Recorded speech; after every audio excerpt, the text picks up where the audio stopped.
teman-teman penikmat cerita-cerita horor di channel spesial horor. Jumpa lagi bersama Mimin. Kali ini Mimin akan membawakan sebuah cerita horor dari akun Twitter @bristory yang berjudul asli Supir Ambulans.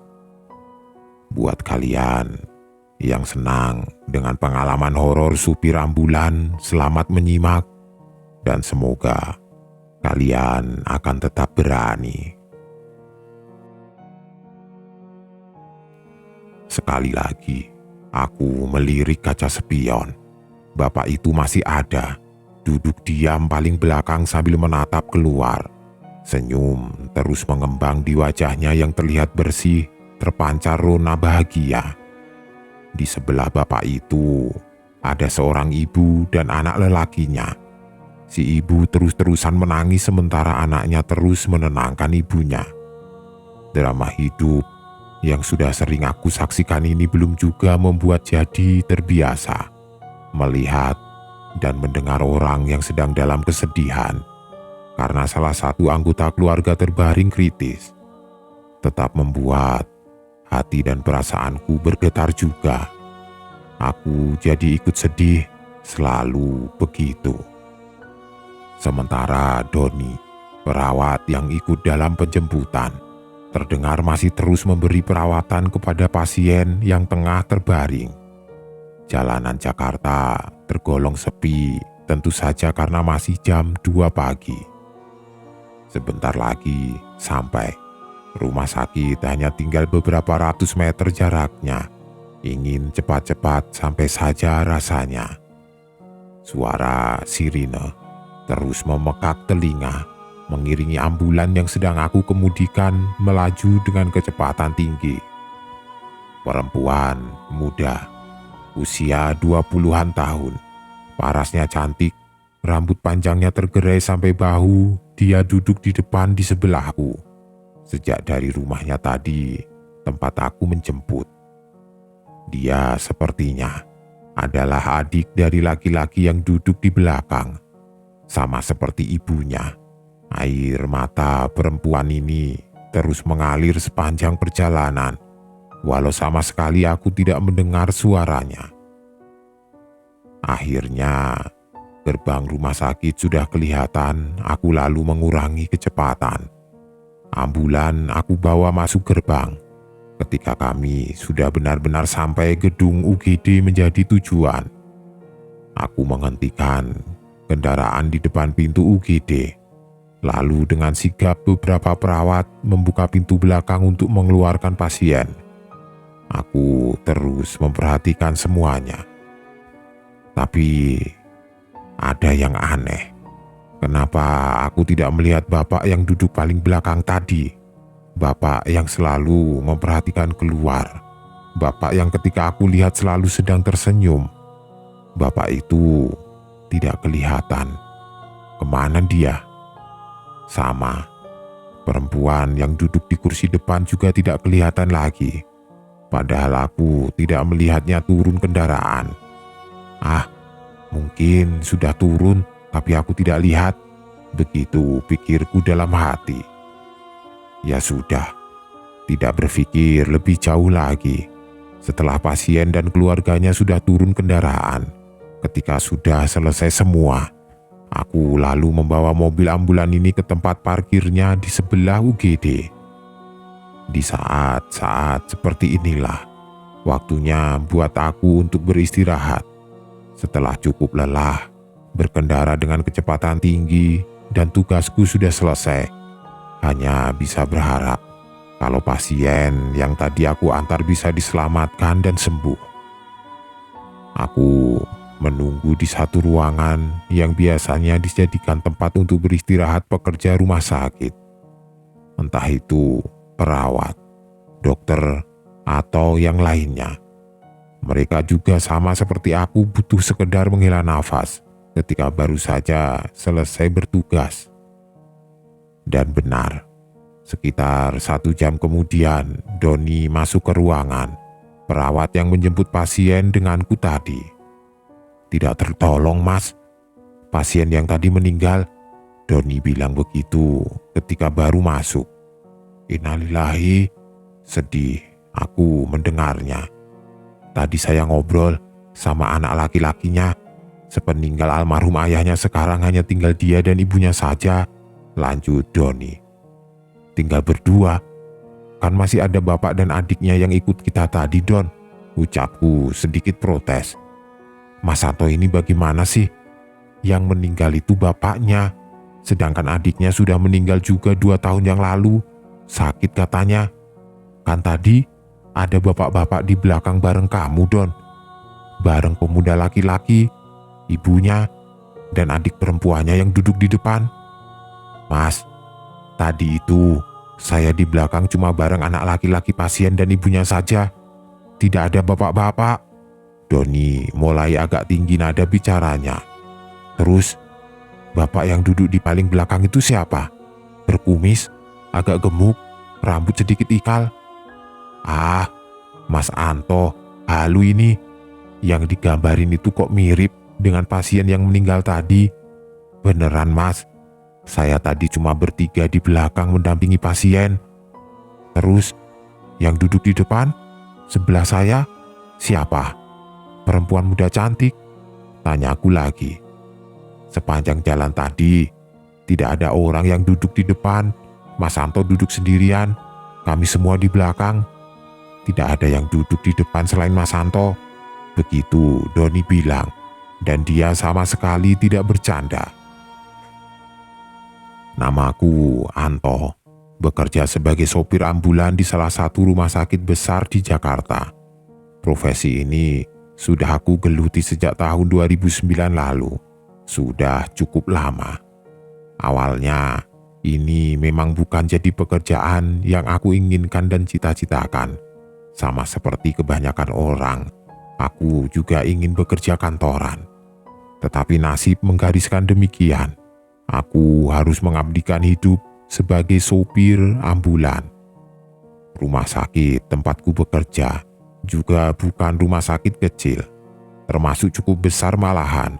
Bangunannya menjulang tinggi di jalan besar yang terletak di selatan Jakarta. Yayasan yang menaungi juga sangat menghargai pekerjanya, termasuk supir sepertiku. Makanya, sudah 10 tahun lebih aku bertahan karena memang betah. Dalam perjalanannya, banyak pengalaman yang aku rasakan. Pahit getirnya sudah aku alami, termasuk cukup banyak pengalaman menjurus seram. Beberapa di antaranya sangat jauh di luar logika, tidak masuk akal, tapi kejadian. Satu pengalaman janggal menjurus seram sudah aku ceritakan di awal tadi. Ketika ambulan yang aku kemudikan membawa penumpang gelap, 2 penumpang ternyata sudah meninggal. Seperti aku bilang tadi, banyak peristiwa yang sama sekali tidak bisa diterima akal, susah untuk dipercaya. Aku sendiri yang mengalaminya pun masih tidak habis pikir kok bisa semuanya itu terjadi. Salah satu contohnya lagi, kejadian yang aku alami ketika baru beberapa minggu bekerja. Satu peristiwa yang aku sangat ingat detailnya sampai sekarang. Waktu pertama kali masuk, sebenarnya sudah ada 1 supir ambulan, tetapi karena ambulan yang dimiliki oleh rumah sakit lebih dari 1, maka supir yang dibutuhkan juga harus lebih dari 1.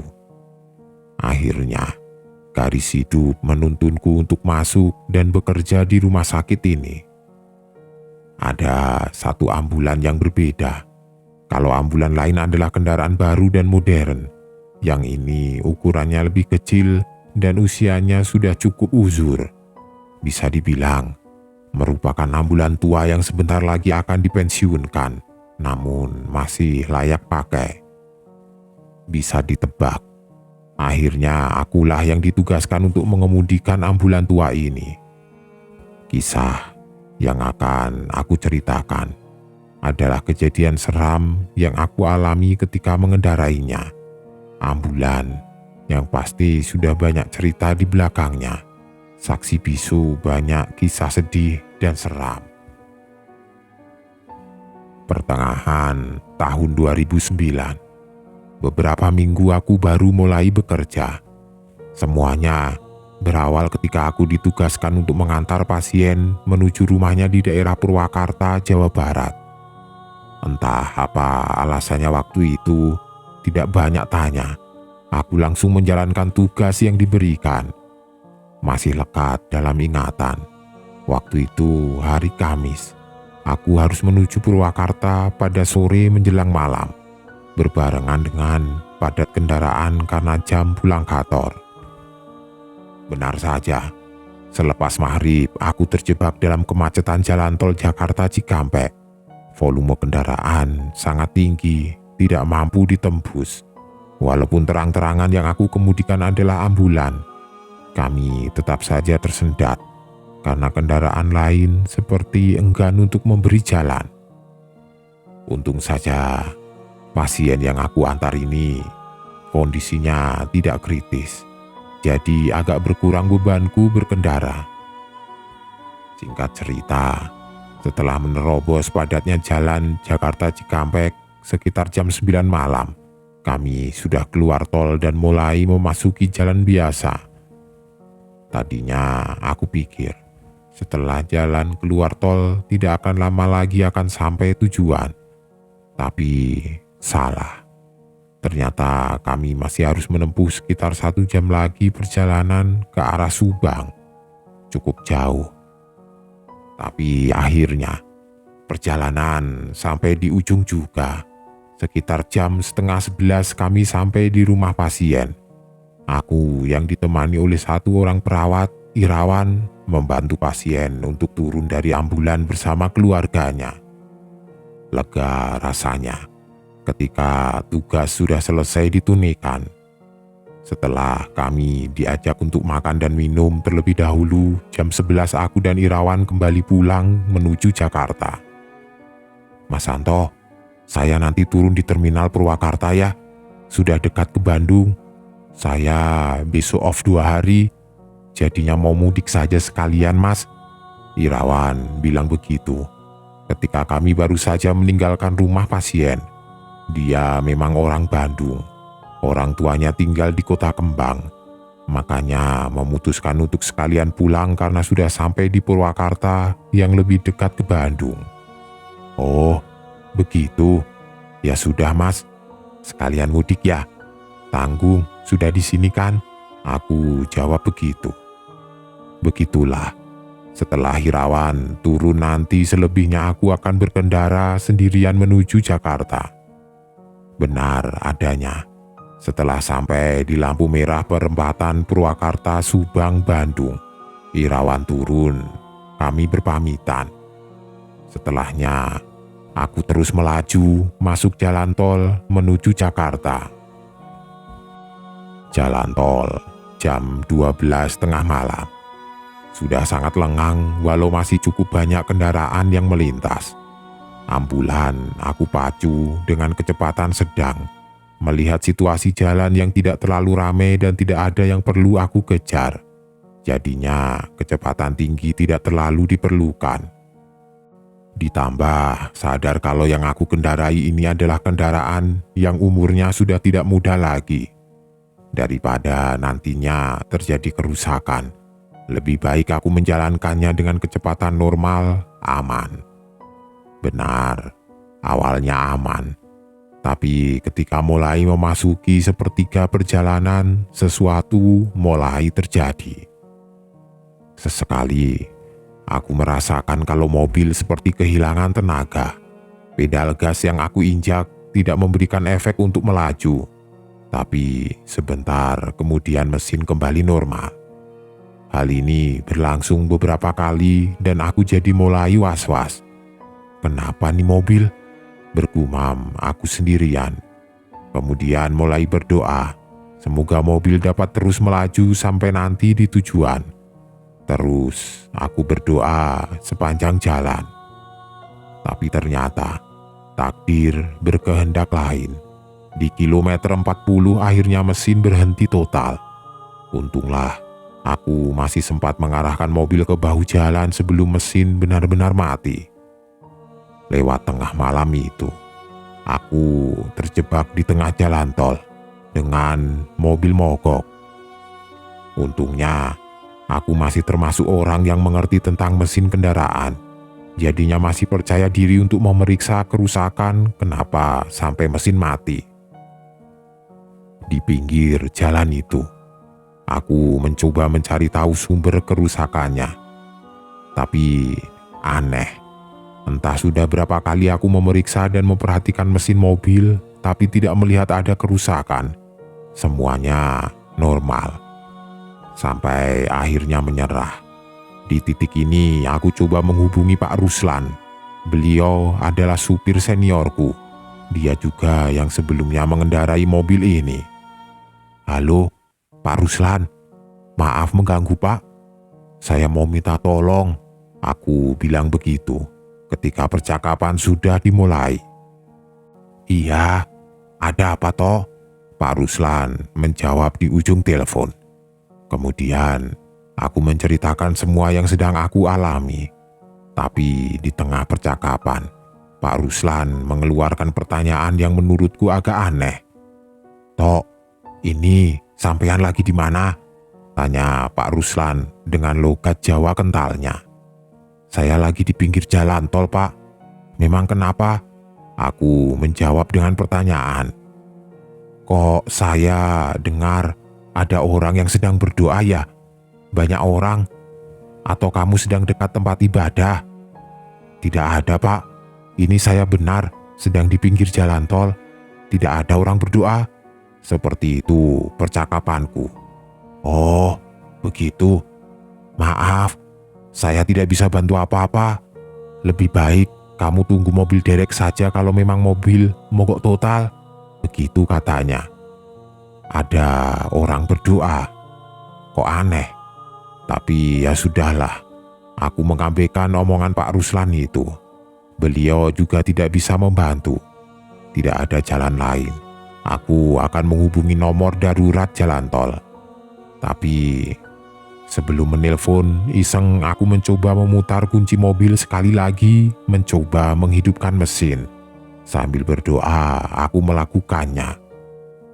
Ternyata mesin hidup, menyala dengan normal, seperti tidak pernah ada kerusakan sebelumnya. Tidak buang-buang waktu, aku langsung tancap gas. Leganya.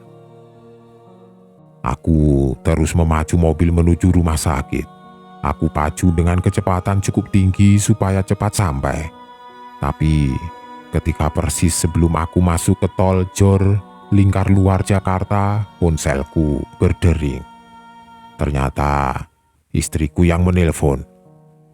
"Halo, Bapak di mana? Kok belum pulang juga?" Begitu istriku bilang. "Masih di jalan, Bu. Tapi sebentar lagi sampai kok. Ini sudah di tol Jor." "Bapak sama siapa di mobil? Kok ada suara orang berdoa? Ada pasienkah?" Aku kaget mendengarnya. Karena istriku menanyakan hal yang sama dengan pertanyaan Pak Ruslan tadi. "Orang berdoa?" "Tidak ada, Bu. Ini Bapak sendirian." "Ya sudah dulu ya. Nanti Bapak langsung pulang begitu sampai rumah sakit." Orang berdoa. Kok istriku dan Pak Ruslan bilang kalau mereka mendengar ada orang berdoa di dekatku? Padahal aku benar sedang sendirian.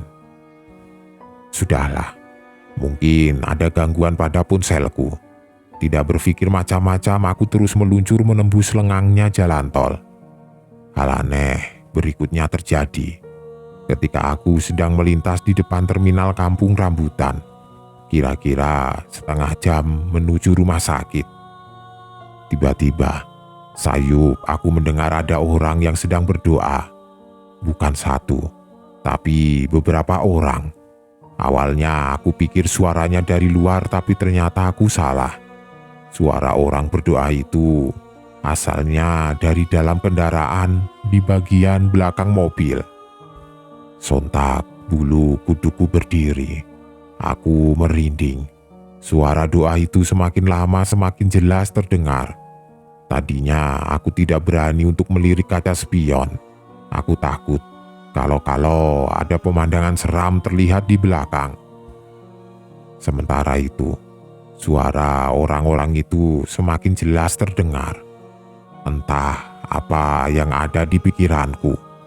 Akhirnya rasa penasaran memaksaku untuk melihat kaca spion. Saat itulah aku melihat semuanya. Di belakang, aku melihat ada beberapa orang sedang duduk di kursi yang memanjang kanan kiri. Mereka semua berpakaian gelap, masing-masing memegang buku yang bentuknya seperti kitab suci. Mereka seperti sedang berdoa sambil membaca kitab suci di tangannya. Sementara di antara mereka, di tengah, ada terbaring jenazah berbalut kain putih menyerupai pocong. Walaupun hanya beberapa belas detik melihatnya, tapi tubuhku langsung lemas, syok, jantung berdegup kencang, aku ketakutan. Sepanjang sisa perjalanan, kaca spion aku arahkan ke atas, supaya tidak bisa melihat lagi ke belakang. Tapi tetap saja, suara-suara bait doa masih terus terdengar sampai aku tiba di rumah sakit. Sesampainya di lingkungan rumah sakit, aku langsung parkir, lalu turun dari kendaraan, lari menjauh. Setelah cukup jauh, aku langsung terduduk lemas di depan pintu masuk UGD. Selesai? Belum. Dari kejauhan, aku tetap bisa melihat ambulan terparkir dalam gelap.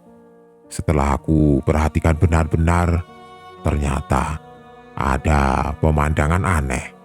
Aku melihat ada bayangan hitam turun satu persatu dari pintu belakang ambulan.